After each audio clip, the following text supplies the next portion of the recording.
오늘 말씀의 제목입니다. 한번 같이 따라 보실까요? 은혜가 우리를 바르고 지혜롭게 합니다. 한번 더 보실까요? 은혜가 우리를 바르고 지혜롭게 합니다. 병원에서 치료되기 어려울 것 같다, 수술해도 안 될 것 같다 라고 이야기를 한 환자가 병원에서 치료를 받고 수술도 의사들의 생각과는 다르게 너무 잘 돼서 치료를 받고 교회로 돌아오게 되면 성도들이 함께 교제를 나눌 때에 이렇게 이야기합니다. 하나님의 은혜입니다. 사업을 하면서 앞뒤 사방이 다 막힌 것 같고 돌파구가 도무지 보이지 않을 것 같고 이대로 한 달, 아니 일주일만 더 가면 문 닫아야겠구나라고 싶은 생각을 갖게 되는 벼랑 끝에 서 있을 때 도무지 이해할 수 없고 답이 나오지 않는 상황 속에서 내 생각과는 전혀 다르게 조금씩 문제가 풀리기 시작해서 어려움을 뛰어넘어 다시 예전으로 돌아가서 사업하는 것이 즐겁고 재미있는 상황을 마주하게 되면 우리는 목원들과 함께 나누면서 이야기하게 되죠. 하나님의 은혜입니다. 가정에 크고 작은 어려운 일들이 있었는데 가족들이 서로 그 문제를 끌어안고 기도하고 서로 사랑하고 배려하고 때로는 용서하고 덮어주면서 위기를 만난 가정이 다시금 사랑으로 보듬어져 가고 하나 되어가는 모습을 보게 될 때에도 우리는 하나님의 은혜입니다 라고 이야기를 합니다. 아이들이 중2가 되면 중2병에 걸린다고 하는데 사춘기를 심하게 앓고 야, 얘는 어떻게 하려고 도대체 이렇게 방황을 하는 거야 라고 생각했던 아이가 부모님의 눈물에 씨앗을 머금고 시간이 지나서 나중에 바르게 신앙생활을 하고 교회의 기둥이요 일꾼으로 자라가는 모습을 보게 되면 함께 그 모습들을 바라보며 지난 날을 떠올리며 우리는 또 이야기하게 되죠. 하나님의 은혜입니다. 지난주 정규현 수련회를 끝나고 돌아오면서 성도님들이 저한테 그런 얘기 하시더라고요. 목사님, 성도님들이 진짜 너무 좋으셨나 봐요. 그런 얘기 하더라고요. 청년들이 우리 교회 성도님들 워낙 따뜻하시지만 이번만큼 감사의 표현을 많이 하시고 그리고 수고하는 스태프들에게 수고한다고 고맙다고 감사하다고 너무 많은 인사를 받아서 몸둘 바를 몰랐다라는 이야기를 저에게 전해주더라고요. 근데 우리가 그렇게 수양회 끝나고 다녀오면서 안전사고 일어나지 않았고 또 정말 행복한 시간을 가지고 돌아와서 우리가 할 수 있는 이야기는 누구 때문입니다가 아니라 하나님의 은혜입니다 라고 우리는 고백하게 된다라고 하는 거예요. 제 미국 일정 다녀오고 나서 처음에 떠날 때에 세웠던 계획과는 전혀 다르게 전혀 뜻하지 않은 목사님들을 만나 뵙게 되고 그 목사님들로부터 목회에 대한 좋은 조언과 앞으로 이 시대에 어떻게 교회를 세워가야 될지에 대한 이야기들을 들으면서 돌아왔고 또 어제 저희 같이 갔던 목사님 중에 개인적 일정이 또 있으셔가지고 어제 뒤늦게 귀국하신 목사님이 계셨는데 그 목사님과 어제 통화하면서 이번 일정 정말 하나님의 은혜였습니다 라는 고백을 어제 함께 주고받았습니다. 한국교회 성도들이 참 좋아하는 찬양이 있습니다. 가사부터가 제목부터가 은혜인데 제목이 은혜라는 찬양입니다. 가사가 이렇습니다. 내가 누려왔던 모든 것들이 내가 지나왔던 모든 시간이 내가 걸어왔던 모든 순간이 당연한 것 아니라 은혜였소. 심지어 아침에 해가 뜨고 저녁에 노을, 계절이 바뀌며 봄에 꽃 향기가 가을에는 열매 이렇게 변화되어지는 계절의 모든 순간 또한 당연한 것이 아니라 은혜였어. 후렴에서 이 찬양을 지은 지은이는 은혜를 반복합니다. 모든 것이 은혜, 은혜, 은혜, 은혜, 한없는 은혜. 내 삶에 당연한 것 하나도 없었던 것을 모든 것이 은혜였소. 세상의 사람들은 그저 잘 됐네, 행운이네, 우연이네 라고 이야기를 하는 것들을 교회 다니는 성도들은 은혜라는 표현을 자주 사용을 합니다. 그저 감사한 제목으로 끝날 수 있는 이야기에도 우리는 하나님의 은혜라고 고백을 하곤 하죠. 오늘 이 아침에 예배하러 오신 여러분들에게 지금 어떤 은혜가 있으십니까? 우리 청소년 여러분들에게 지금 무엇이 은혜입니까? 어쩌면 이 자리에 와서 예배할 수 있는 이 자체도 지난 한 주간 동안 힘겹고 어려운 시간들을 통과하셨던 성도님들에게는 이 자리에 와서 앉아있는 것 그 자체도 은혜일 수 있을 것입니다. 고린도전서 2장 12절에 사도 바울이 이렇게 이야기를 합니다. 우리가 세상의 영을 받지 아니하고 오직 하나님으로부터 온 영을 받았으니 이는 우리로 하여금 하나님께서 우리에게 은혜로 주신 것들을 알게 하려 하심이라. 왜 교회 다니는 사람들은 잘됐네, 우연이네, 행운이네 라고 이야기하지 아니하고 왜 교회 다니는 사람들은 모든 것을 은혜라고 이야기하느냐? 그 이유가 우리는 세상의 영을 받은 자들이 아니라 하나님의 영을 받았기 때문이다 라고 사도 바울이 이야기하고 있다는 거예요. 바꿔 이야기하면 성령의 삶을 살아가는 자들은 성령 충만으로 말미암아 기도를 더 깊게 하고 오래 기도를 하고 어떤 은사를 받고 이런 일들도 일어나겠지만 진짜 성령의 충만함을 받은 자들의 삶 가운데 나타나는 대표적인 변화된 모습은 무엇이냐면 예전에는 당연하게 여겼던 것들이 모든 것이 하나님께서 주신 은혜라고 하는 사실을 알게 된다라고 하는 거예요. 오늘 청바지 주일입니다. 청소년을 바르고 지혜롭게 세우기 위해서 1년에 한 번 정해놓고 우리가 예배를 하지만 제가 오늘 청바지 주일을 준비하면서 문득 이런 생각이 들더라고요. 청소년만 바르고 지혜롭게 세우면 될까라는 질문이었어요. 어쩌면 영가적으로 주님을 닮아가는 우리 모든 성도들이 주님 안에서 바르고 지혜롭게 세워져야 되지 않을까요?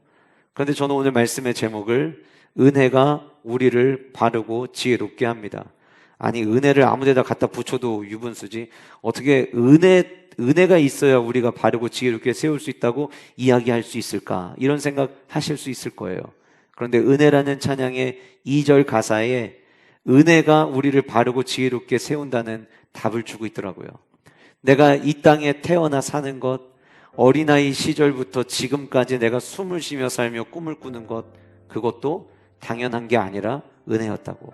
내가 하나님의 자녀로 살아가고 오늘 찬양하고 예배하는 삶을 살 수 있는 것, 내가 죽어가는 영혼을 바라보며 복음을 전하기 위해서 어떻게 하면 저 사람을 주님 앞으로 인도할 수 있을까를 생각하며 살 수 있는 것, 그것도 은혜였다고.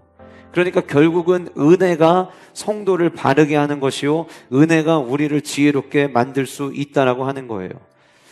그런데 제가 오늘 이제 지난 이 사도행전 9장의 앞부분에 대한 말씀을 나누고 저에게는 오늘 이 설교를 준비할 수 있는 시간이 굉장히 오래 주어졌잖아요. 미국에 있는 기간 동안에도 이 말씀을 묵상하고 또 묵상하고 또 묵상하면서 이 말씀을 읽을 때마다 오늘 본문에는 은혜라는 단어가 단 한 글자도 등장하지 않는데 저는 이 말씀을 묵상하는데 이 말씀이 저에게는 은혜였어요. 저는 이 말씀을 제 1부 때도 말씀 전하면서 이 눈물을 참을 수가 없었는데 이 말씀을 묵상했던 기간 동안의 생각이 막 떠오르는 거예요. 그때 주셨던 은혜들이. 본문에는 은혜라는 단어가 하나도 등장하지 않는데 오늘 본문은 은혜의 말씀이었어요. 저는 오늘 여러분들에게 세 가지의 대지를 가지고 말씀을 드리려고 하거든요. 첫 번째 대지는 이미 저와 여러분들이 누리고 있는 은혜입니다.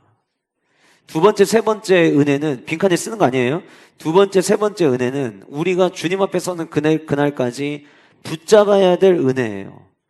그 은혜가 무엇인지 오늘 저와 여러분들이 오늘 이 말씀을 통해서 함께 살펴보실 텐데 이 말씀을 통하여 내게 주신 은혜 그리고 그 은혜를 가지고 살아낼 우리의 삶이 하나님의 은혜로 가득 채워져서 하나님의 성도로 바르고 지혜롭게 세워져가는 우리 모든 영가족들 되시기를 주님의 이름으로 축복합니다. 그러면 첫 번째는 어떤 은혜이냐? 찾아오신 은혜라는 거예요. 찾아오신 은혜가 우리를 바르고 지혜롭게 한다라는 거예요. 찾아오신 은혜가. 여러분 우리 지난 시간에 사도행전 9장의 두 가지의 사건을 함께 살펴봤습니다. 루다라고 하는 지역에서 중풍병자였던 애니야를 치유한 사건, 그 다음에 요빠라고 하는 지역에서 구제와 선행을 많이 했던 여제자 다비다를 살려낸 사건, 이 두 가지 사건을 우리가 살펴봤죠. 그 말씀을 살펴보던 본문 중간에 35절에 보면, 9장 35절에 보면 룻다와 사론에 사는 사람들이 다 그를 보고 주께로 돌아왔다라고 이야기를 합니다. 지도를 잠깐 보시면은요, 룻다가 있고 그 위에 파란색으로 제가 오늘 좀 하이라이트를 해놨는데, 그 하이라이트 중간에 욥바가 있습니다. 그리고 그 욥바를 중심으로 해안가를 따라서 위아래로 펼쳐져 있는 곳이 사론이라고 하는 지역이에요. 사론 평야라고도 부르기도 합니다. 그러니까 룻다에서 중풍병자 애니야를 치유하고 난 다음에 베드로가 동선을 이동해서 욥바를 중심으로 그 위아래에 있는 지역들 가운데 예수 그리스도의 복음을 전했고, 그로 말미암아 35절에는 거기에 사는 사람들이 다 그를 보고 주께로 돌아왔다라고 35절에 이야기를 한 거예요. 그리고 난 다음에 구체적으로 그 사론 평야, 사론 지역 안에의 욥바라고 하는 지역에서 어떤 일이 일어났는가에 대한 이야기를 그 뒤에 한 거죠. 다비다라고 하는 여제자가 살아난 이야기를 한 겁니다. 여러분, 오늘 이 9장에 중풍병자를 고쳐주고 그 다음에 죽은 자를 살려준 이 놀라운 기적의 이야기를 여러 구절을 통해서 설명을 했어요. 그리고 10장으로 넘어가기 전에 9장 43절은 없어도 되는, 수정 테이프로 지워도 될 것 같은 짧은 하나의 구절이 존재합니다. 베드로가 욥바에 여러 날 있어 시몬이라 하는 무두장의 집에서 머물렀다라고 하는 내용이에요. 베드로가 욥바에 여러 날을 머물렀대요. 머릿속에 이렇게 생각을 해보면 죽은 자까지 살려낸 베드로인데 그 이야기를 들은 사람들이 자기의 삶의 문제 베드로에게만 나가면은 해결받을 수 있을 거라는 생각을 하지 않았을까요? 그래서 수많은 사람들이 베드로에게 몰려갔고, 베드로가 그 욥바 지역에 자의반 타의반으로 그 자리에 그 욥바라고 하는 지역에 여러 날 머무르게 되게 된 거죠. 여기까지는 이해가 돼요. 자, 그런데 이 욥바라고 하는 지역에는 이미 우리가 지난주에 살펴본 것처럼 다비다라고 하는 여제자가 죽었다가 살아난 그 주인공과 같은 사람이 있는 곳이 바로 이 욥바예요. 게다가 그 다비다라고 하는 여인이 죽었을 때 수많은 사람들이 자기가 입고 있던 겉옷과 속옷을 가지고 와서 슬퍼했다라는 것을 우리는 지난 시간에 말씀을 통해 살펴봤죠. 그 겉옷은 평상시에는 외출복이지만 밤에는 잠잘 때 덮고 자는 것, 이불입니다. 그러니까 낮에는 해를 피해주지만 밤에는 추위로부터 나를 보호해주는 얇은 옷이 아니라 두툼한 옷이에요. 여러분, 속옷을 만들고 겉옷을 만든다, 그리고 겉옷을 두껍게 만든다, 이거 전부 다 그냥 어디서 그 재료가 나오는 게 아니라 그걸 만들려면 재료를 사야 되는 거죠. 근데 다비다는 수많은 과부들에게 겉옷과 속옷을 지어줄 만큼 재정적으로 여유가 많았던 사람이었어요. 자, 여러분들의 가족 중에 누군가가 죽었다고 가정을 해봅시다. 근데 그 사람이 기도해서 살아나요. 그러면 가지고 있는 거를 다 헌금한다고 해도 아깝지 않으실 거예요. 지금 이 다비다라고 하는 이 여제자의 집의 식구들은요, 죽음으로 끝났다고 생각했던 다비다가 다시 살아남으로 말미암아 베드로 선생님에게 뭐라도 하나라도 더 해주고 싶은 마음들이 모든 가족 식구들에게는 다 있었을 거예요. 자, 그러면 그렇게 욥바라고 하는 지역에 다비다라고 했던 여자가 죽었다가 살아났으면 재정적으로도 여유가 있죠. 그리고 베드로를 섬기기에도 합당한 이유가 되는 그 집에서 머무는 게 더 맞지 않을까요? 그런데 오늘 성경은 욥바에 여러 날을 머물렀는데 그 다비다라고 하는 제자의 집에 머문 것이 아니라 무두장의 집에 머물렀다라고 성경은 이야기를 하고 있어요. 이 무두장이 시몬, 먼저는 시몬이라고 하는 사람의 이름을 이야기를 했지만 여기까지 들으면은 관심이 있어요. 궁금해요. 그런데 그 다음 무두장이라는 설명이 나오는 순간 그 시대에 살았던 사람들은 귀를 다 닫아버릴 거예요. 뭐? 무두장이라고? 이렇게 되는 거죠. 왜 그렇습니까? 무두장이는 가축을 잡아서 죽여가지고 가죽을 벗겨내고 그 가죽으로 천막을 만들거나 일상에서 필요한 것들을 만드는 직업, 그게 무두장이에요. 여러분, 우리는 사도행전 1장 8절에 있는 말씀을 통해서 성령이 너에게 임하시면 너희가 권능을 받고 예루살렘과 온 유대와 사마리아와 땅까지를 내 증인들이라고 이야기할 때 이미 예루살렘, 유대, 그 다음에 빌립에 의해서 사마리아까지 전도가 됐죠. 그리고 이제 땅끝을 향해 나아가야 되는 그 상황 가운데 놓여져 있는데 그 상황 속에서 사마리아 사람들을 미개인 취급했듯이 유대인들이 인간 취급하지 않고 상종하지 아니하고 교제하기 싫었던 사람이 누구였냐면 무두장이었어요. 왜냐? 레위기의 말씀에 보면 사체를 만지는 사람들은 부정하다고 여겼어요. 이 사람은 먹고 살기 위해서 이 일을 해야만 해요. 누군가는 가죽을 만들어내야 돼요. 누군가는 가죽을 벗겨야 돼요. 그래서 살기 위해서 선택한 직업이었어요. 그러나 유대인들에게 살아있는 짐승을 죽이고 죽인 그 짐승으로부터 가축을 벗겨내는 이 직업을 갖고 있는 사람은 정결하지 못한 사람, 그 사람 옆에 있으면 안 되는 사람, 그 사람과 함께 할 수 없는 사람, 이런 사람이었던 거예요.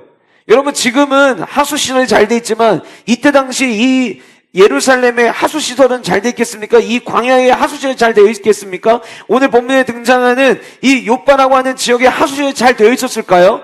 하수시설이 제대로 되어 있지 않다는 것은 가축을 죽였을 때 그 많은 피의 양들이 어디로 흘러갈지 제대로 모르는 거예요. 어쩌면 그 짐승을 잡고 나면 그 피가 땅에 다 스며들어야 없어지는 상황일지도 몰라요. 짐승을 잡으면 그 짐승은 그냥 무작정 다 거먹습니까? 그 짐승을 어딘가에 묻어야 되겠죠? 짐승을 잡고 나면 그 뜨거운 날씨에 부패하는 냄새가 날마다 이 무두장이 집 근처에서는 날마다 났을 거예요. 악취가 났을 거예요. 어쩌면 그 집을 지나가는 사람들이 여기 어디 근처가 무두장의 집인가 보다. 오늘 또 악취가 나는구나. 저기 무두장이 아니야. 야, 도망가. 피해 다녀. 저 사람 부정한 사람이야. 이랬던 사람이 무두장이었어요. 자, 무두장 입장에 생각해 볼까요? 무두장에는 어땠을까요? 오늘 우리가 살아가는 시대는 개인주의가 가득하죠. 팽배하죠. 그래서 남들이 나를 건드리지 않는 걸 좋아해요. 사실은 그 좋아한다고 이야기를 하지만 정작 외로운 거를 참을 수 있는 사람은 없습니다.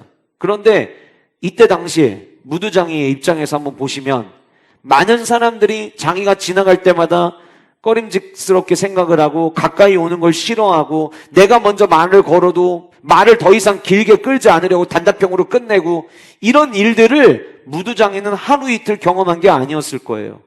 여러분 주변에 있는 사람들이 여러분 주변에 오지 않으려고 해요. 여러분 주변에 있는 사람들이 내가 먼저 말을 걸었는데도 누가 봐도 더 이상 나는 당신과 말하기 싫습니다 해서 말을 끊어버리려고 해요. 여러분들이 내가 가고 있는데 저 사람이 저 멀리서 나를 분명히 봤는데 나를 본 순간부터 방향을 틀어가는 것처럼 느껴져요. 그럼 여러분들 어떠시겠어요? 아무도 안 건드리니까 편안해 이러실까요? 아니요. 그때부터는 외로움이 찾아오게 돼 있어요. 오늘 본문에 등장하는 이 무두장이는 그렇게 외로움에 사로잡혀 있었던 사람이었어요. 성경은 참 재미나게도 이 무두장의 이야기 바로 앞에 다비다라는 여자를 상반되게 배치를 해놓습니다. 다비다라는 여자는요, 죽었음에도 불구하고 사람들이 몰려왔던 사람이었어요. 무두장이는요, 살아있음에도 불구하고 사람들이 회피하던 인생이었어요. 보잘것없는 삶. 마치 9장 뒷부분에 다비다 도르가가 주인공처럼 보인다면 오늘 43절에 등장하는 무두장에는 그냥 지나가는 엑스트라처럼 느껴지는 바로 그 삶. 그런데 베드로는 많은 사람들이 찾고 선호하는 다비다의 집에 머물지 않았고 이 외로운 삶을 살아가고 있던 많은 사람들이 함께 하기를 꺼려했던 그 무두장이의 집에 찾아갔습니다. 그리고 그 집에서 여러 날 머물렀어요. 베드로 한 사람 머문 거 가지고 이렇게 생각할 수 있는 문제가 아니에요.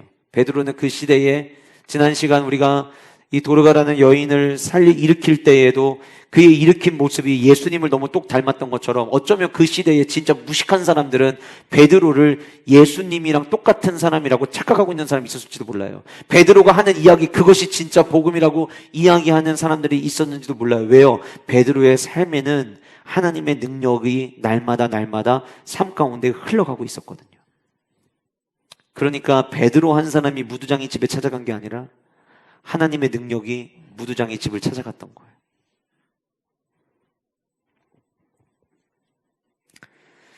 제가 이 말씀을 준비를 하면서 이 9장 43절을 묵상하고 또 묵상하는데 내가 무두장이었는데 라는 생각이 들더라고요.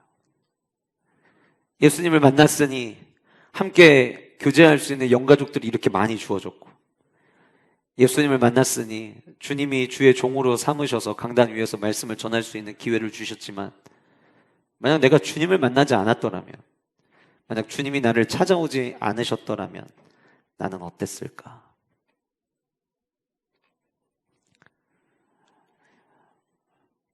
저희 부모님은 매우 가정적이셨습니다.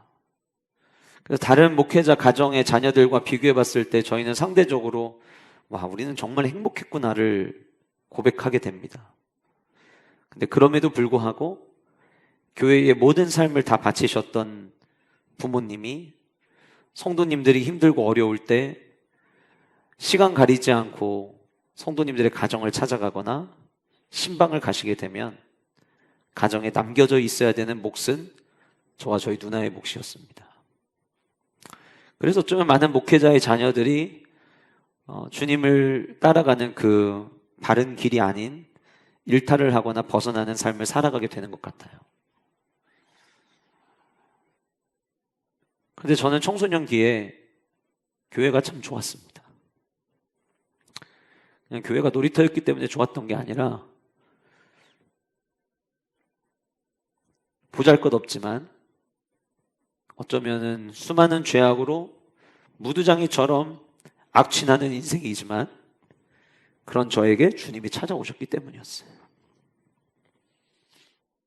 여러분들은 어떠신가요? 주님 만나지 않았더라면 우리의 인생은 어땠을까요? 지난 영가족 수련회를 마치고 돌아오면서 성도님들 중에 이런 고백하신 분들이 계셨어요. 제가 하나님을 믿을 수 있어서 우리 교회 성도여서 얼마나 행복했는지 모릅니다. 내가 만약에 그 이야기하신 그 성도님이 만약에 예수님이 찾아오는 인생이 아니었다면 어땠을까요? 어쩌면 저와 여러분들 또한 내가 있는 위치가 있으니까 내 주변에 있는 사람들이 몰려들 거야. 사람들이 몰려들어서 외로움을 느끼지 않는 게 아니에요. 공허함, 아무도 내 이야기를 들어주지 않는 것 같은 그 마음을 가지고 살아가는 수많은 현대인들이 얼마나 많습니까? 우리 청소년들, 우리 엄마 아빠는 날 도대체 왜 낳았을까? 집에 와도 아무도 없는 이 집, 정막이 싫어서 TV를 켜고 정막이 싫어서 집에 오자마자 밖으로 뛰쳐나가는 우리의 다음 세대들, 내가 지금 이제 12살, 14살, 16살, 18살인데 내가 벌써부터 이렇게 외로움을 배워도 되나?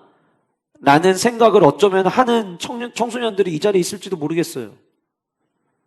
목사님 맞아요. 저는 맨날 엄마 아빠 집에 오기만을 기다려요. 아니 차라리 그냥 엄마 아빠가 집에 와서 어딨냐고 찾아주는, 차라리 혼내주는 엄마 아빠랑 같이 있는 시간이 저는 더 오히려 좋아요 라고 이야기하는 10대들이 어쩌면 이 시대에 많이 있을 겁니다. 아무도 찾아오지 않는 인생. 그런데 그 무두장이의 집에 하나님의 능력을 지녔던 베드로가 찾아왔던 것처럼 제 인생에 그 주님이 찾아오셨고 저와 여러분들에게 그 주님이 찾아오셨습니다. 이것이 저와 여러분들에게 은혜가 되는 거죠. 내가 이 땅을 살아가면서 바르고 지혜롭게 살아갈 수 있다면 내가 잘나서가 아닌 거예요. 주님이 찾아오지 않으셨다면 혼자였을 나, 외로움에 빠져있을 나, 근데 그런 나에게 찾아오신 주님이 계시기에 우리가 지금도 완전하진 않지만 온전한 성도의 삶을 꿈꾸며 걸어갈 수 있다고 생각합니다. 오늘 본문 안에 등장하는 이 성경 구절 53절의 말씀을 보면 베드로가 요바에 여러 날이 있어 시몬이라 하는 무두장이 집에서 머물렀다라고 성경은 이야기하고 있습니다. 본문은 무두장이 집에서 머물렀다고 했지만 사실 원어에는 집에서라는 단어가 없습니다. 원어에는 파라라는 단어를 쓰고 있는데 그 파라라고 하는 단어는 곁에, 옆에라는 의미예요. 그러니까 원어를 그냥 그대로 더 직역을 하면 무두장이 곁에 머물렀다라고 하는 의미로 해석할 수 있겠죠. 여기서 쓴 이 파라라는 단어가 담겨져 있는 단어가 하나의 헬라어 단어가 있습니다. 우리가 너무 잘 아는 단어인데요. 성령 하나님을 우리가 다르게 표현할 때 보혜사라고 이야기를 하죠. 그 보혜사라고 하는 단어가 헬라어로 파라클레토스라고 하는 단어인데, 그 보혜사라는 단어 안에 파라라는 단어가 담겨져 있어요. 곁에. 클레토스는 위로하다. 보혜사 성령은 어떤 의미냐? 보혜사는 우리 곁에서 우리를 위로해 주는 분이라는 의미를 가지고 있는 거예요. 성령 충만해서 어떤 은사를 받고 성령 충만해서 뭔가 기도를 더 오랫동안 하고, 그게 성령 충만이 아니라 어쩌면 진짜 성령 충만을 경험한 첫 시작은 내 곁에서 주님이 서 계시고 내 곁에서 나와 함께 하시고, 어느 누구에게 내 마음을 다 나누지 못할 때, 때로는 엄마 아빠에게도 다 이야기 나누지 못할 때, 내 안에 아픔이 있고 내 안에 괴로움이 있고 도대체 나는 무엇을 향해 달려가야 될지 방향이 없는 채로 방황하며 살아가고 있을 그때에 우리 모든 청소년들이, 또 우리 교회 모든 성도님들이 염려하지 않아도 되는 이유는 파라클레토스, 보혜사 성령 하나님이 우리 곁에 우리를 찾아오시면 아무 문제가 되지 않는다는 거예요. 성도가 누릴 수 있는 최고의 축복은 무두장이 같은 나에게 주님이 찾아오셔서 내 곁에 머물고 계시고, 그냥 한번 잠깐 얼굴 보고 가는 게 아니에요. 요바에 여러 날 머물렀던 집이 무두장이었던 것처럼, 저는 저와 여러분들의 삶에 여러 날, 아니 영원토록 보혜사 성령 하나님 파라클레토스의 은혜를 누리는 축복이 우리 모든 영가족들에게 있으시기를 주님의 이름으로 축복합니다. 찾아오시는 은혜. 내가 주님을 찾아간 것이 아니라 주님이 나를 찾아오셨어요. 예수님의 성육신의 사건은 하늘 보좌에 계셨던 주님이 낮고 낮은 자리에 내려오셔서 우리를 만나주신, 찾아오신 사건이었는데, 왜 주님이 낮은 자리로 내려오셨느냐? 저와 여러분들이 낮은 곳에 있었기 때문이었던 거죠. 보잘것없는 우리, 냄새나는 우리의 삶, 죄로 가득해서 악취나는 인생이었던 우리에게 찾아오신 그 주님의 은혜가 다음 한 주간을, 남은 2023년을, 앞으로 여러분들 주님 앞에 서는 그날까지 여러분들 곁에서 힘을 주시고 여러분들을 일으켜 세우시는 은혜가 되시기를 주님의 이름으로 축복합니다. 찾아오신 은혜는 우리가 받은 은혜라고 한다면, 두 번째 대지와 세 번째의 대지는 우리가 주님 앞에 서는 그날까지 날마다 꿈꿔야 될 은혜인데, 그 은혜가 무엇이냐? 경건을 유지하는 은혜예요. 경건을 유지하는 은혜. 다시 말씀드리면, 경건을 유지하는 그 은혜가 우리를 바르고 지혜롭게 세워간다는 거예요. 지난 우리 정규 수양회 때 이무현 목사님이 아주 중요한 말씀을 해주셨어요. 은혜를 받는 게 중요하냐, 은혜를 유지하는 게 중요하냐? 은혜를 받는 게 어렵냐, 은혜를 유지하는 게 어렵냐? 뭐가 더 어렵다고 했죠? 둘 다 어렵다. 둘 다 어렵다고 했어요. 둘 다. 비유를 아주 적절하게 들으셨죠? 금메달 따는 게 어렵냐, 금메달 딴 그 1등의 자리를 유지하는 게 어렵냐? 둘 다 어려운 거예요. 여러분, 보잘것없는 무두장애와 같은 저와 여러분들에게 주님이 능력으로 찾아오셨어요. 구원자로 찾아오셨어요. 은혜죠. 그러면 그 다음부터는 우리는 그 은혜를 지키며 살아가야 되는 거예요. 그 은혜를 지키며 살아가고, 은혜를 지키며 살아가기 위하여 우리가 목표로 삼으며 주님 앞에 서는 그날까지 우리가 붙잡아야 될 은혜가 무엇이냐? 그것이 바로 경건을 유지하는 은혜다라고 하는 거예요. 10장 1절은 가이사랴에 고넬료라 하는 사람이 있으니 이달리아 부대라는 군대의 백부장이라 라고 하는 말로 시작을 합니다. 신학자들에게 사도행전 1장에서부터 마지막 28장까지의 말씀 중에서 가장 중요한 한 장을 고르라고 하면 그게 몇 장입니까? 물어봤을 때에 모두가 사도행전 2장을 이야기를 합니다. 맞죠? 왜냐하면 사도행전 2장에 오순절 망해다락방이 있었기에 사도행전 모든 말씀이 쓰여질 수 있었기 때문에 사도행전 2장을 가장 중요한 말씀으로 볼 수 있습니다. 그래서 질문합니다. 그러면 사도행전에서 가장 두 번째로 중요한 말씀은 어디입니까? 라고 물으면 신학자들이 사도행전 7장을 이야기합니다. 사도행전 7장에 어떤 사건이 있었죠? 스데반이 설교하고 그 설교 때문에 순교당한 일이 일어납니다. 왜 그 일이 사도행전에 등장하는 많은 이야기들 가운데 두 번째로 중요합니까? 그 스데반의 죽음으로 말미암아 성도들이 흩어졌고 그 흩어짐으로 말미암아 모든 땅에 복음이 흩어지는 계기가 되었기 때문이에요. 다시 묻습니다. 그러면 사도행전에서 세 번째로 중요한 장이 어딥니까? 라고 물을 때에 신학자들이 꼽는 그 세 번째가 바로 10장입니다. 왜냐? 예루살렘과 온 유대와 사마리아와 땅끝까지 이르러 이 땅끝의 시작이 바로 10장 1절이기 때문이에요. 오늘 본문의 10장 1절에 고넬료라고 하는 사람에 대한 정보를 오늘 우리에게 이야기해 주는데 제일 먼저 이야기하는 게 무엇이냐면 가이사랴에 살고 있는 사람이었다라고 이야기하는 것으로 시작을 합니다.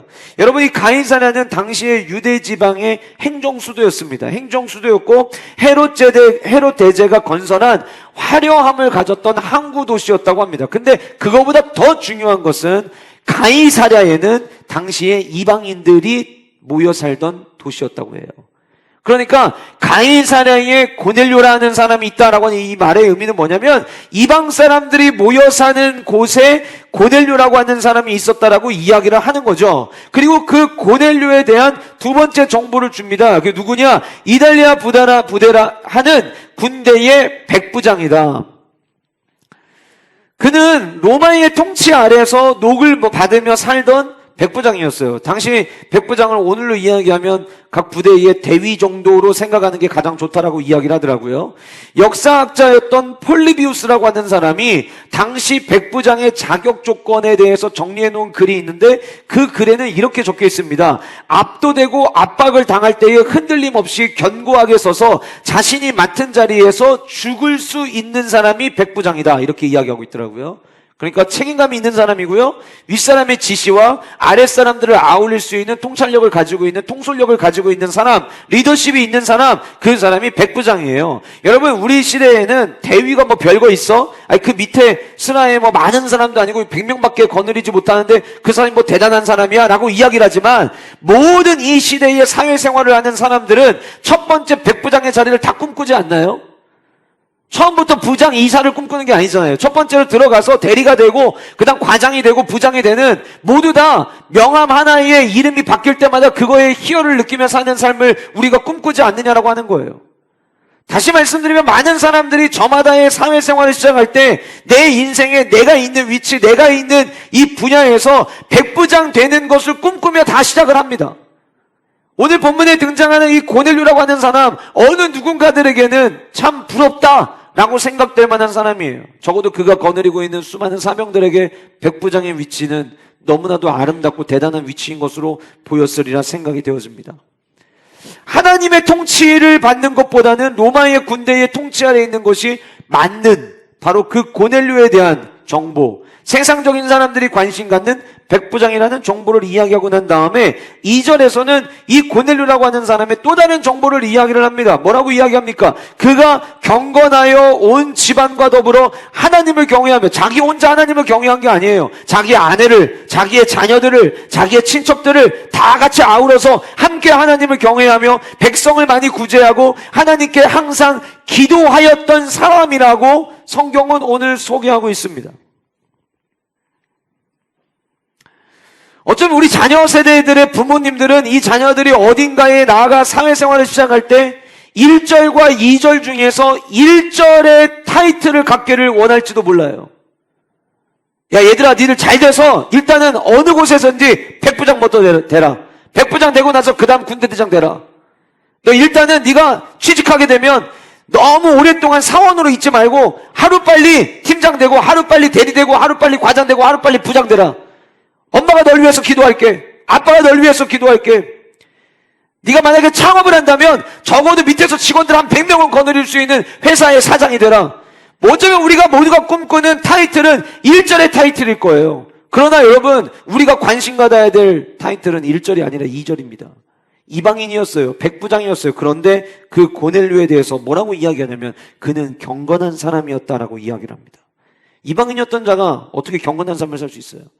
근데 그 경건에 대해서 경건한 자의 삶의 모습이 어떠한 모습이 따라와야 되는지 세 가지를 분사를 가지고 이야기를 합니다. 분사를 사용하는데, 세 가지의 분사를 사용하는데, 그 분사의 시제를 보면 이 일들이 일시적인 게 아니라 잠시 잠깐이 아니라 지속되었다라고 하는 것을 이야기를 하는데, 이 고넬료라고 하는 사람, 경건했던 사람의 삶에 일시적 반짝했던 경건이 아니라 유지됐던 경건의 모습이 무엇이었느냐? 첫 번째는 하나님을 경외하는 모습이었고요. 두 번째는 백성을 구제하는, 다시 말씀드리면 옆에 있는 사람, 어려운 사람을 도와주는 모습이었고, 세 번째는 하나님께 항상 기도하는 모습이었다라고 성경은 이야기하고 있습니다.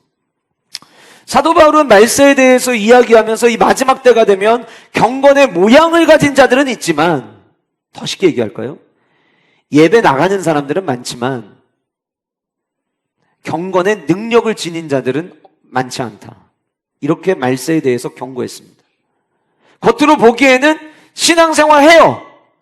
여기 지금 아이들 모여 있지만 이 아이들 중에도 겉으로 보기에는 저마다의 경건의 모양이 있어요. 그런데 성경이, 하나님이 우리에게 요구하시는 것은 경건의 모양을 가진 자가 아니라 경건의 능력을 지닌 자들이 있기를 원하신다라고 하는 사실이에요. 하나님이 우리 교회를 향해서 가지고 계신 소망은 우리 교회의 경건의 모양을 가진, 경건의 껍데기를 가지고 있는 자들이 많은 교회가 아니라 한 사람 한 사람, 심지어 어린 아이에서부터 노년에 이르기까지 모든 성도들이 경건의 능력의 삶을 살아내기를 주님은 원하고 바라실 거라는 거죠. 아멘이십니까? 근데 그 경건의 능력의 모습이 어떻게 드러나느냐? 그것은 하나님을 경외하는 모습과 백성을 구제하는 모습과 항상 하나님께 기도하는 모습으로 드러난다는 거예요. 저는 오늘 함께 예배하는 우리 드림파이, 비전파이의 이 자녀 세대들이 하나님 앞에 경건의 능력을 지닌 세대로 세워질 수 있기를 주님의 이름으로 축복합니다. 자지 말고. 너네만 아멘 할 거야, 너네만. 우리 드림파이와 비전파이가 경건의 모양이 아니라 경건의 능력을 지닌 세대가 되기를 주님의 이름으로 축복합니다. 칼뱅이 이렇게 이야기를 했어요. 경건은 하나님에 대한 공경과 사랑이다. 그리스도인이 지향해야 할 신앙생활의 총체를 경건이다 라고 이렇게 이야기를 했어요. 그러니까 경건의 삶은 누가 살아가는 거냐? 따라하시겠습니다. 하나님을 사랑하는 자.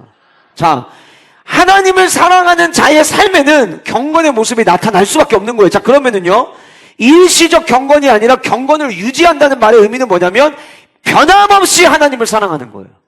아멘. 하나님이 우리 교회에 원하시는 건 뭐냐면 좋은 일 있고 잘 되는 일 있을 때는 하나님 사랑하고 어려운 일 있을 때는 하나님으로부터 멀어지는 게 아니라 좋은 일이 일어나건 어려운 일이 일어나건 상관없이 따라하시겠습니다. 항상 하나님을 사랑하는 교회, 항상 하나님을 사랑하는 성도. 왜요? 그게 경건이기 때문이에요. 청교도에게서 배우는 경건이라는 고전이 있습니다. 아직 한 번도 읽어보지 않으신 분들은 꼭 이 책은 한 번쯤은 사서 읽어보셨으면 좋겠어요. 청교도에게서 배우는 경건, 루이스 베일리가 쓴 책인데, 이 책에서 루이스 베일리는 경건한 삶을 살기 위해 세 가지를 알아야 된다라고 이야기를 합니다. 그 첫 번째가 무엇이냐면 하나님이 어떤 분이신지 알아야 된다. 두 번째는 인간이라는 존재가 어떤 존재인지를 알아야 된다. 세 번째는 하나님을 영화롭게 하는 삶이 무엇인지를 알아야 된다. 이 세 가지를 알 때에 경건의 삶을 살아낼 수 있다라고 루이스 베일리는 이야기를 하고 있어요. 그런데 여러분, 제가 오늘 고넬료를 보니까는요, 고넬료의 삶에 루이스 베일리가 이야기했던 이 세 가지의 모습이 다 담겨 있더라는 거예요. 왜요? 오늘 성경 뭐라고 이야기합니까? 고넬료는 하나님을 경외했다고 이야기하고 있어요. 하나님을 경외했다는 게 뭐예요? 여러분, 하나님이 어떤 분인지 아는 자가 하나님을 경외합니다. 하나님이 어떤 분인지 온몸으로 경험하고 구원이라고 하는 십자가의 그 십자가 피 묻은 십자가 앞에 정면 충돌해 본 사람이, 하나님을 아는 사람이 하나님을 높이는 것이고, 하나님을 아는 사람이 날마다 하나님 앞에 엎드리는 것이며, 하나님을 아는 사람이 이 성경의 말씀과 나를 동급으로 여기는 것이 아니라 이 하나님의 말씀 아래에 날마다 겸손함을 유지하며 말씀대로 살아가는 삶을 살아가는 거예요. 그러니까 고넬료는 하나님을 알았죠. 두 번째, 고넬료는 인간이 어떤 존재인지를 알았어요. 그가 항상 하나님께 기도했다라고 이야기했는데, 이 기도하다라고 하는 단어의 헬라어로 사용된 데오마이라고 하는 단어는 그냥 단순한 기도가 아니에요. 더 정확하게 이야기하면 간청, 탄원, 호소라는 의미예요. 자, 고넬료가 뭘 간청했겠습니까? 뭘 호소했겠습니까? 그의 기도의 모습이 그냥 단순히 내 안의 삶에 일어나는 일들에 대해서 아뢰는 정도로 내 문제 해결받기 위해서 구하고 찾고 두드리는 정도로 하는 기도가 아니라 그가 호소하고 간청하는 기도를 했다면 이유는 분명한 거예요. 뭘 놓고 간청했냐, 뭘 놓고 호소했느냐는 우리가 알 수 없지만 고넬료가 호소했다는 것은 내가 인간이라는 존재가 한계가 있는 존재임을 그는 알았던 거예요. 여러분, 우리 살면서 내 힘으로 다 안 되는 거 다들 경험해 보셨죠? 내가 염려한다고 문제가 해결됩니까? 내가 내 힘대로, 내가 생각한 대로, 내 계획대로 모든 게 잘 됐으면 우리 애들은 전부 다 서울대 가고, 여러분들이 계획한 대로 다 됐으면 여러분들은 이미 매년마다 수십억을 버는 억만장자가 돼 있으셔야 되고, 여러분들 계획대로 다 됐더라면 여러분들은 이 회사 생활 20년, 30년 하신 분들은 전부 다 이사, 사장 이 자리에 올라가셔야 되는 거 아니에요? 우리 계획대로 다 되지 않는 게 우리의 인생이에요. 고넬료가 백부장으로 있었어요. 자기 밑에 다스릴 수 있는 사람이 있어요. 위로부터 지시를 또 받아요. 그런데 백부장의 역할을 감당하다 보니까 내 힘으로 해결할 수 없는 문제가 있다는 것을 깨달았던 거예요.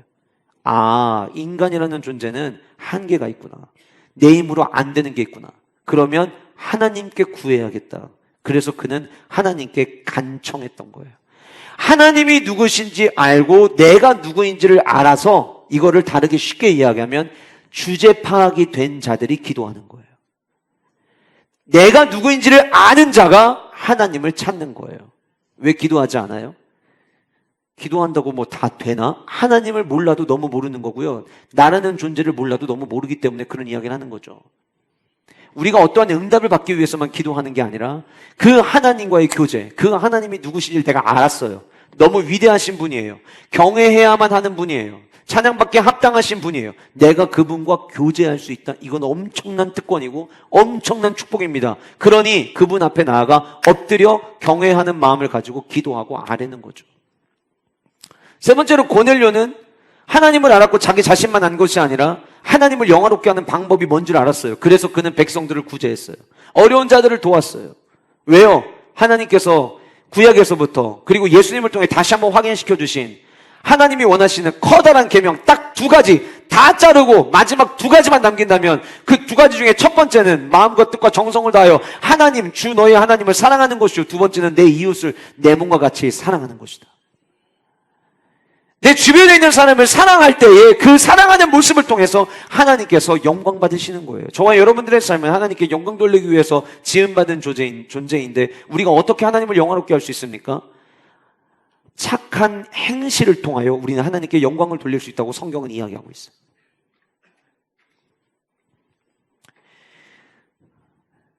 우리가 삶을 살아가면서 주변에 어려운 사람들이 있고 굶주린 사람들이 있을 때 그냥 지나치는 자들이 아니라 그들을 도와줄 수 있는 사람.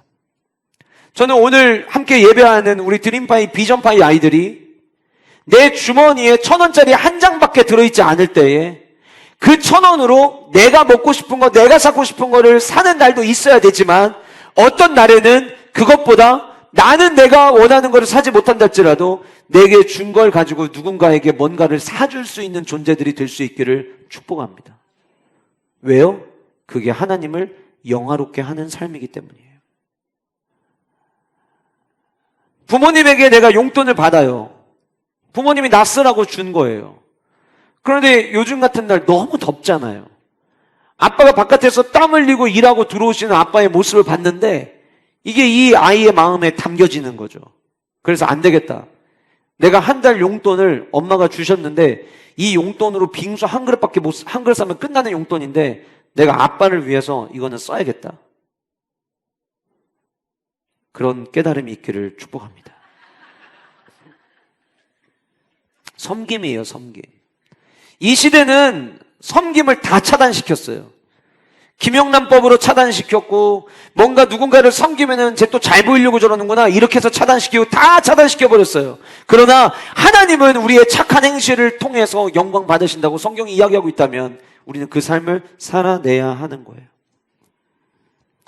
저는 우리 모든 영가족들이 경건의 모양이 아닌 경건의 능력, 하나님을 경외하고 내가 누구인지 주제 파악해서 주님 앞에 나와 엎드려 기도하고 내 주변에 있는 사람들을 함께 섬기며 살아갈 수 있는 은혜와 축복이 우리 모든 영가족들에게 있기를 주님의 이름으로 축복합니다. 제가 이 본문을 묵상하면서 이게 선순환이구나라는 것을 보게 됐어요. 오늘 본문의 제일 마지막에 하나님께 항상 기도했다라고 이야기를 했는데요. 문득 비행기 타고 돌아오는데 이런 생각이 드는 거예요.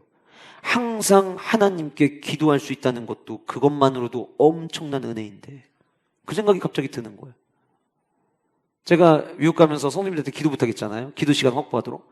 이게 어려워요.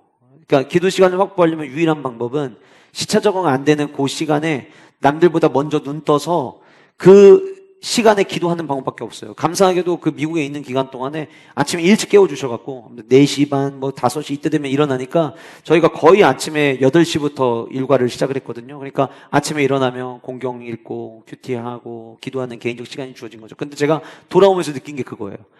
시간을 정해놓고 기도를 지속할 수 있는 거 이게 쉬운 일이 아니구나. 그게 쉬운 일이 아니라는 걸 깨닫고 나니까 쉬지 않고 항상 기도를 유지할 수 있는 것도 이것도 하나님의 은혜구나라는 생각이 든 거예요. 근데 여러분, 하나님 앞에 나가서 기도하잖아요. 그러면 그 기도를 통해 남겨지는 거는요, 야 내가 기도했더니 이런 마음 주시더라, 야 내가 기도했더니 이게 맞는 것 같더라, 이런 게 남겨지는 게 아니라 하나님 앞에 나가서 온전히 기도하면 남겨지는 건 딱 2가지예요. 하나님 사랑, 이웃 사랑이에요.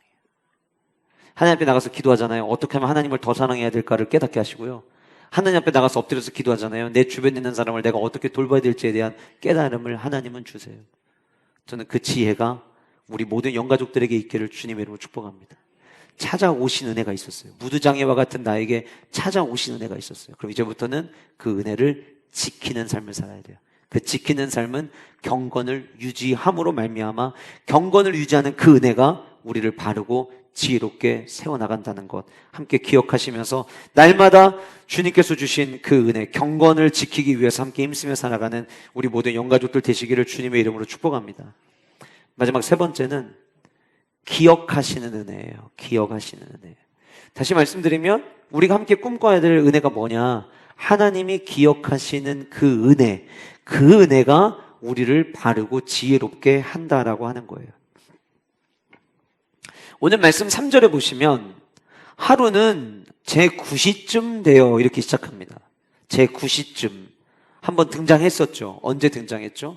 베드로와 요한이 성전으로 들어갈 때 제9시 기도 시간에 성전으로 들어가면서 성전 미문에 앉아있던 안진뱅이를 일으킨 사건이었죠. 그때 제가 그 본문을 가지고 설교하면서 제9시라고 하는 것을 언급했다는 것은 의도적으로 저자였던 누가가 그 시간이 기도하는 시간이었다는 것을 밝히기 위함이었다고 제가 말씀을 드렸어요. 왜냐하면 당시 유대인들은 오전 9시, 그 다음에 12시 정오, 오후 3시에 하루 3번 시간을 정해놓고 기도하던 습관들이 그들에게는 있었어요. 그러니까 오늘 본문에 제9시쯤 되어 그러면 기도하고 있었다는 거죠. 앞에서 경건했던 고넬료가 하나님을 경외하고 많은 백성을 구제하고 항상 하나님께 기도했다. 이 3가지의 분사가 일시적인 것이 아니라 계속해서 진행되었던 반복됐던 그의 일상이었다는 것을 이미 앞에서 언급을 했고, 그의 반복된 일상 중에 오늘 이 하루 어떤 일이 일어났는가를 성경은 우리에게 이야기하는 거예요. 그 기도 시간에 하나님의 사자가 이르되 고넬료야 하니 고넬료가 주목하여 보고 두려워 이르되, 기도하던 그가 주님의 음성을 들으니까, 경외하던 그가 내가 늘 경외하던 그 하나님의 음성을 듣게 되니까 그가 두려워한 거죠. 주여 무슨 일입니까? 천사가 이르되 내 기도와 구제가 하나님 앞에 밑줄 치세요. 상달이라고 하는 단어에 밑줄 치시고 기억이라고 하는 단어에 밑줄 쳐보세요. 2가지 단어를 우리는 주목해야 돼요. 상달되어 기억하신 바가 되었으니, 자, 여기 상달되다라고 하는 이 말은 어떤 향이 연기가 되어서 올라가는 모습을 묘사한 표현이에요. 특이한 것은 오늘 본문을 우리 성경도 그렇지만 헬라 원어를 조금 더 분석해서 보면은요, 기도와 구제를 약간 의인법으로 쓰고 있어요. 그러니까 기도와 구제는 사람이 아닌데 의인화시켜서 그 기도와 구제가 사람이 마치 능동적으로 올라가는 것처럼 묘사를 하고 있어요. 자, 다시 말씀드리면 능동적 묘사라고 하는 건 뭐냐면 기도와 구제를 누군가가 시켜서 어쩔 수 없이 수동적으로 하는 게 아니라 경건의 삶을 살았던 고넬료는 기도와 구제가 능동적이었어요. 자원하는 마음으로 기도했고 자원하는 마음으로 구제했다는 거예요. 그런데 그의 그 자원하는 마음으로 올려진 기도와 구제가 마치 사람이 올라가는 것처럼 이렇게 올라가서 상달되어 기억하신 바가 되었다고 했는데, 어떻게 이해하시면 되냐면 두 사람이 있어요. 기도라는 사람과 구제라는 사람이에요. 자기들이 자원해서 올라가요. 근데 올라가가지고 하나님의 기억 창고에 들어가는 거예요. 하나님의 기억 창고에. 레위기의 1장과 2장에는 5대 제사를 소개합니다. 그런데 2장에 소제에 대한 소개를 하죠. 그 2장 2절과 9절과 16절의 말씀에 이런 말씀들이 있어요. 아론의 자손 제사장들에게로 가져갈 것이요, 제사장은 그 고운 가루 한 움큼과 기름과 그 모든 유황을 가져다가 기념물로 제단 위에서 불사를 지니 이는 화제라. 여호와께 향기로운 냄새니라. 여기 기념물이라는 단어를 썼어요. 자, 그 다음 9절, 그 소재물 중에서 기념할 것을 가져다. 여기는 기념물이라고 하지 않고 기념할 것이라고 썼는데 단어는 같습니다.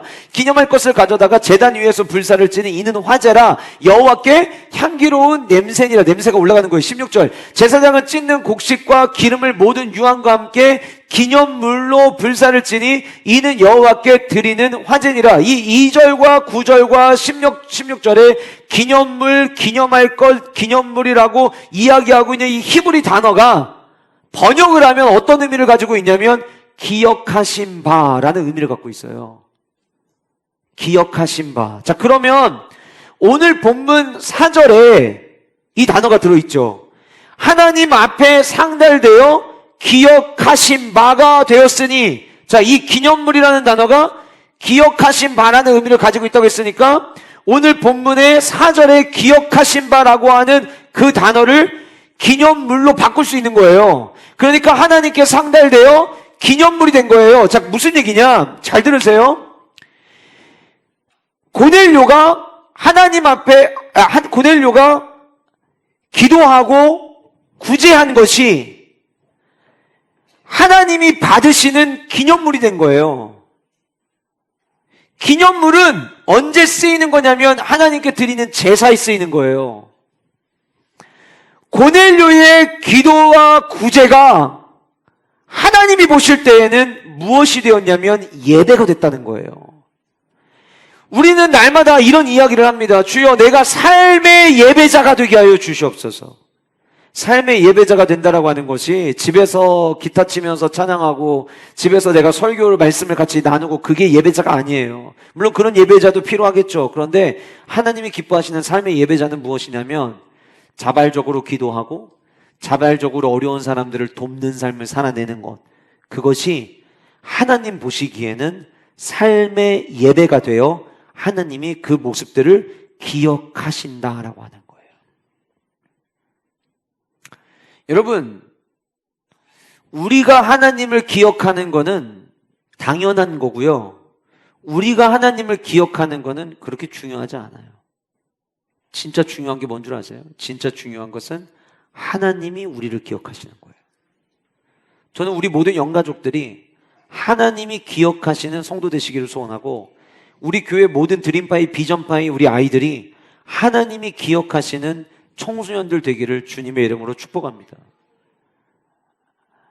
마태복음 7장에 우리가 놓치지 말아야 될, 귀담아 들어야 될, 늘 마음속에 품어야 될 굉장히 중요한 말씀이 등장을 하죠. 예수님 말씀하십니다. 나더러 주여 주여 하는 자마다 다 천국에 들어갈 것 아니다. 많은 사람들이 예수님께로 나와서 이야기해요. 그날은 뭐냐면 주님 오시는 날, 다시 말씀드리면 천국 들어가는 날, 그 얘기예요. 그날에 많은 사람이 주님 앞에 나와서 이야기한다는 거예요. 내가 주님의 이름으로 선지자 노릇을 했는데요. 제가 주님의 능력으로 많은 사람들, 귀신 들린 사람 내쫓았는데요. 제가 주님의 능력으로 많은 권능을 행했는데요. 근데 주님 말씀하십니다. 23절, 7장 23절에 뭐라고 말씀하시냐면, 그때에 내가 그들에게 밝히 말하되, 그때에 내가 그들에게 똑똑히 말하되. 그들이 누구예요? 주님의 이름으로 선지자 노릇하고 주님의 이름으로 귀신 들린 자 내쫓고 주님의 이름으로 많은 권능을 드러냈던 삶을 살아왔던 그들에게 그 마지막 날에 내가 이야기하겠다. 어물쩍 넘어가는 말로 얘기하는 게 아니라 내가 반드시 똑똑하게 귓가에 들리게 이야기해 주겠다. 그 다음에 이렇게 이야기했어요. 나는 너희를 도무지 알지 못하느니라. 여러분, 우리 예수님 왜 믿죠? 여러분, 오늘 왜 교회 나오셨죠? 왜 교회 나오셨어요? 왜 신앙생활 하세요? 신앙생활 하시면서 사업 대박을 경험하기 위해서 신앙생활 하시나요? 죽는 그날까지 치매를 비롯한 모든 질병 안 걸리고 건강하게 살다가 죽기를 원하는 마음을 가지고 오늘 이 자리에 나오셨나요? 물론 믿음이 연약한 자는 첫 시작은 그걸로 시작할 수 있어요. 그러나 예수 그리스도를 영접하고 예수 그리스도를 나의 구원자로 모시고 나면 그다음부터 그건 우리에게 중요한 문제가 아니에요. 그때부터 우리에게 진짜 중요한 문제는 하나님 나라의 천국 백성 되는 거예요. 그게 제일 중요한 겁니다. 교회를 여러분 50년을 다녔어도요, 하나님이 기억하시지 못하면은요, 교회를 50년을 다녔음에도 불구하고 나는 네가 누군지 도무지 알지 못한다라고, 나는 당연히 천국문 들어가겠지 생각하고서 천국문 열려고 하는데 천국문 앞에서 우리를 가로막고 미안한데 주님이 당신을 모르십니다 그러면요, 끝나는 거예요.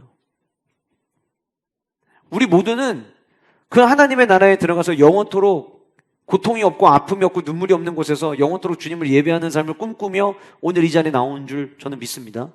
그러면 여러분, 우리가 진짜 중요한 건 뭐냐면 내가 하나님을 기억하는 게 아니라 하나님이 나를 기억하시는 인생 돼야 되는 거예요.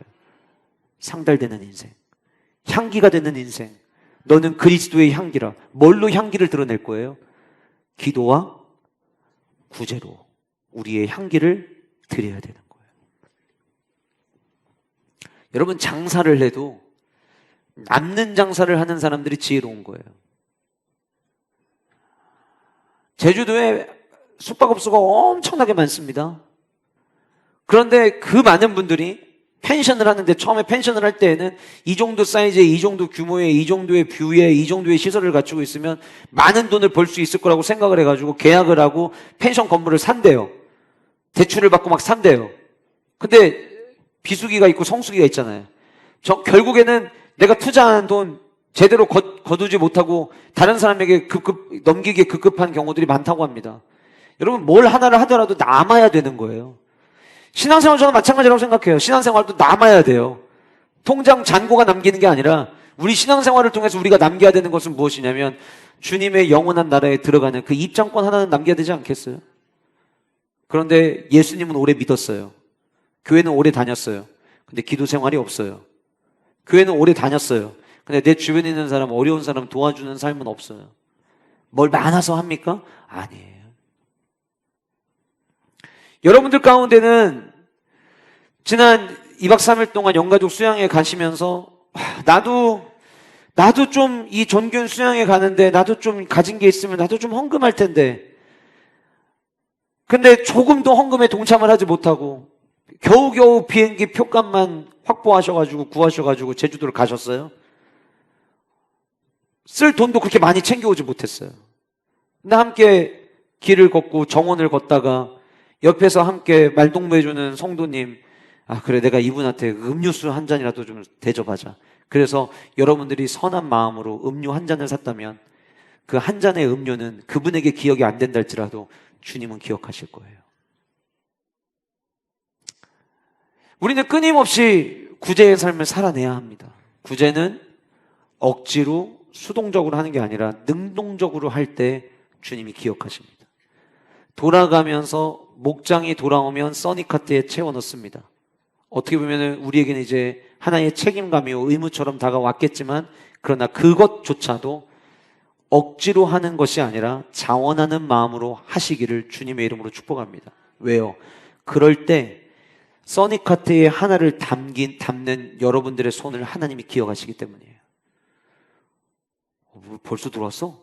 벌써 우리 목장이야? 한 주 얼마 안 된 것 같은데? 왜 이거를 이렇게 돌려가면서 해? 그렇게 해서 드리는 그 구제는 하나님이 기억하지 않으세요. 저는 우리 교회 성전에서 함께 나누는 기도와 이 성전에서 올려드리는 모든 구제가 하나님이 기억하시는 우리의 모든 삶이 될 수 있기를 주님의 이름으로 축복합니다. 여기 자녀들이 있습니다.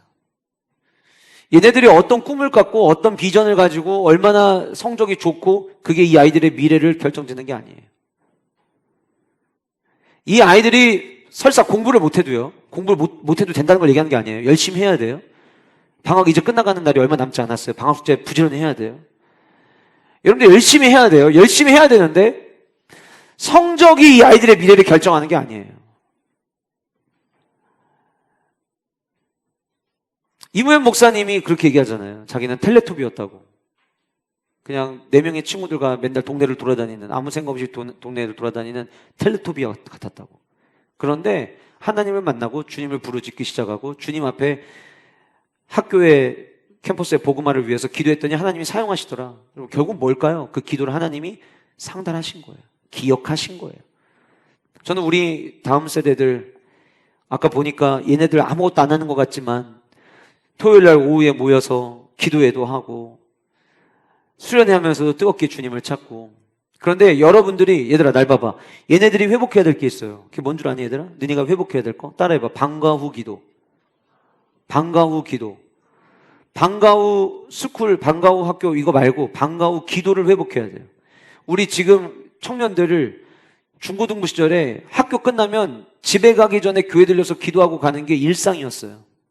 저는 그 기도를 하나님이 받으셨다고 믿는 사람이에요. 그래서 우리 교회 청년들 하나님이 귀하게 쓰실 거예요. 지금도 저는 그 믿음을 갖고 있어요. 저는 우리 드림파이 비전파이 우리 청소년들이 기도 쌓아가는 자녀들 되기를 주님의 이름으로 축복합니다. 왜요? 그 기도는 하나님이 기억하시기 때문에. 기도하러 오는데 목사님이 또 청바지줄에 쓸데없이 또 기도하라는 얘기 가지고서는 집에 갔더니 엄마가, 야, 너 얘기 들었지? 너도 내일부터 학교 끝나고 기도하고 와. 엄마 지금 방학이야. 방학이면 그냥 일상에서 와서 기도하면 돼요. 그래서 와도 왜 또 쓸데없는 얘기 가지고 기도하라고 하냐고 이럴 게 아니라, 그래 나도 기도해야지. 나 같은 자를 주님이 찾아오시는데 나도 기도해야지. 그래서 이 아이들이 기도하기 시작하면요, 우리 교회 소망에서 끝나는 것이 아니라 대한민국에 저는 소망이 있다고 봅니다. 두 번째, 구제할 줄 알아야 돼요. 내가 너네들한테 질문 하나 할 건데, 얘들아 내가 너네들한테 질문 하나 할 건데 마음속으로 손을 들어봐. 마음속으로. 5월 15일이 무슨 날이었지? 스승의 날이었지. 5월 15일.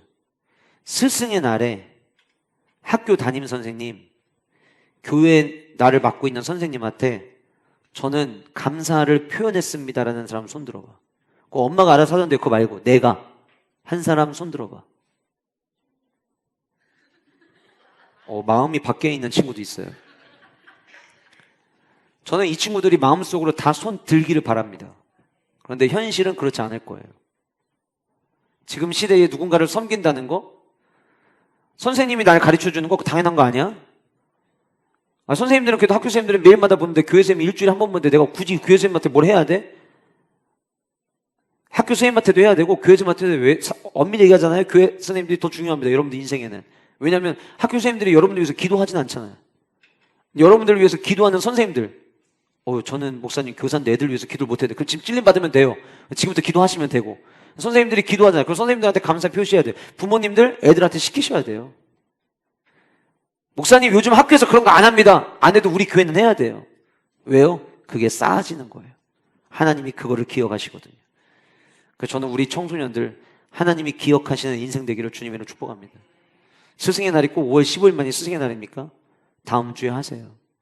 청바지 주일 준비하시는 얼마나 선생님들 수고하셨을까. 내가 오늘 애들 오는데 애들이 단체트 입은 거예요. 단체 티인 줄 알았어요. 알고 봤더니 이름표를 청바지 모양으로 전부 다 만들어가지고 찢어가지고 오려가지고, 찢은 게 아니지, 오려가지고 애들 여기 가슴팍에 다 붙여줬더라고요. 이거 니들이 잘랐니? 누가 만들었어? 이거 노가다야. 선생님들은 뭐 그거 자르는 거 그냥 어떤 뭐 맞춰놓고 한꺼번에 자르겠니? 일일이 다 가위로 자른 거예요. 보니까 지금 저는 그냥 이름표만, 제가 애들 마지막에 안수해줘야 되니까 이름 알아야 되니까 이름표를 붙여주라고 했는데, 이렇게 디자인까지 해가지고 한 명 한 명 그냥 라벨지에다가 매직으로 이름 써서 붙여도 되는 거를 혹시 이렇게 청바지로 다 만들어가지고 얼마나 지극정성이에요. 이거 그냥 만들었겠어요? 이거 만들면서 하나님, 제가 지금 초등학교 5학년 은율이 거를 자르고 있습니다. 은율이가 바르고 지혜롭게 자라나게 해주세요. 하나하나의 그 마음들, 우리 다음 세대들이 기도하고 섬김을 통하여 하나님이 기억하시는 삶이 될 수 있기를 주님의 이름으로 축복합니다. 말씀을 마무리하겠습니다. 여러분은 어떤지 모르겠지만 저는 제가 무두장이었습니다. 주님이 오지 않으셨더라면 어쩌면 늘 외로웠을 삶이었을 거예요. 그런데 그런 저에게 아무도 관심 갖지 않는 그냥 한낱 지나가는 엑스트라에 불과한 저에게 주님은 찾아오셨습니다. 그래서 저는 그 은혜를 지키고 싶은 거예요. 여러분, 우리는 하나님 앞에 남겨진 인생을 살아야 돼요. 저와 여러분 모두가 기도를 쌓아가고 구제를 쌓고 경건의 껍데기만이 아니라 경건의 능력을 지닌 자로 살아감으로 말미암아 하나님이 기억하시는 주인공들 되시기를 주님의 이름으로 축복합니다. 우리 청소년들이 그런 주의 자녀 되기를 주님의 이름으로 축복합니다.